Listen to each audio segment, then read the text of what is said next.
Alrighty, I'm here with Tommy Castro, and we're at the Tampa Bay Blues Festival. And Tommy and his band, the Painkillers, just did a fantastic set and rocked this crowd. Thank you. Yep. And Tommy, first question I got for you is, how long have you been on the road as a professional musician?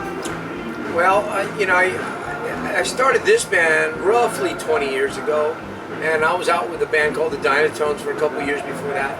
So somewhere between 20 and 25 years, let's say. Okay. In all those years traveling, what's your favorite venue? Tampa Bay Blues Festival. No, that's definitely one of our favorite stops. We've been coming here for, well, just about the whole time since I've been recording in the early 90s. They were just reminding me that we came here right around the time of our first release on Blind Pig. And, now it's years later, we're with Alligator, and we've probably been here 7 or 8 times over the years. And my favorite place to play, of course, is the legendary Rhythm and Blues Cruise. I mean, that's the best gig we ever get.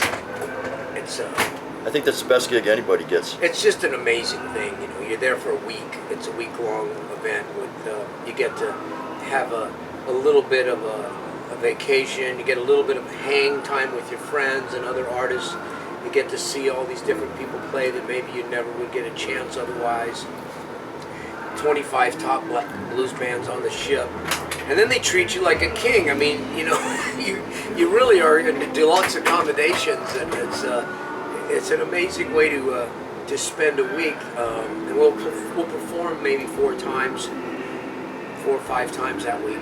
Excellent. And the rest of the time we're kind of like just hanging out, having a great time. So it's hard to beat that one.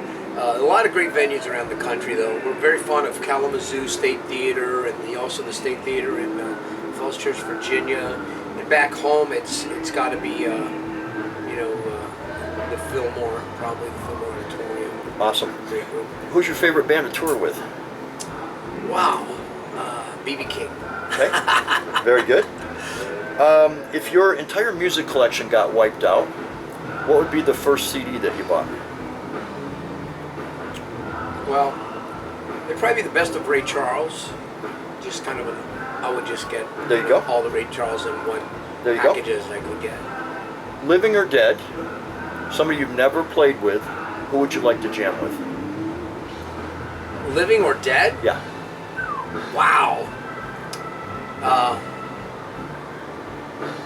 Man. Wow, that's, if you say living or dead, that's an awful lot of people there. Yes, it is. To jam with. Well, it'd have to be Muddy Waters. It'd have to be Muddy Waters. I mean, just because it's Muddy Waters, and I don't know how well I would play it with him, or how great the jam would be with me in it, in a band like his. But that would have to be it. That would be awesome. In the last 10 years... I say that because I already have had the chance to play with a number of other people that I would have liked to play with. But there's quite a few of those, and so we won't mention them, but that I never got a chance to, and of course missed it all together would be money. So. Excellent. In the last 10 years, what new artist has come out that got your attention? Well, One Gary artist. Clark Jr. I like Gary Clark Jr. a lot. Okay. Very good. Rookie guitar player thinking about going for a career in music, what advice do you have for him? Don't. No, that's not true. I would say you have to, if you're a rookie guitar player, and you have to find out for yourself just how much you love doing what you do. I mean, how much do you love playing guitar?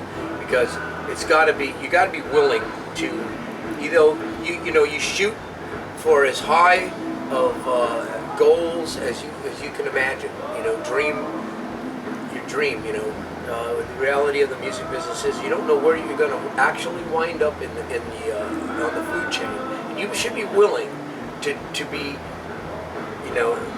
if you're willing to play music for a living, make that your career, and you're willing to be poor in order to do it, then you should do it. If you're not, you shouldn't do it. I don't think any of us are in the business for the money.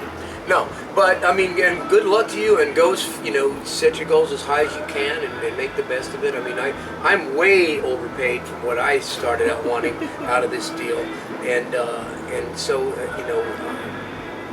that would be my advice. Is first of all, make sure your intentions are right. There you go. And then good things will probably happen to you after that. Excellent, excellent. Does your arm ever feel like it's going to fall off? No. Okay. All right. And the last question is the hardest one. What one question has nobody ever asked you that you would like to answer? Wow. Let me think. Now I got to think about that for a second, don't I? One question I would like to answer.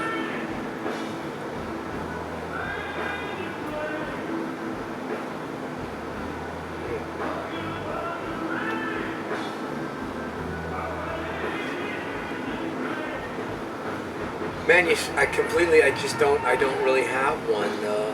People have asked me just about everything, and I haven't been waiting around for them to ask me like something.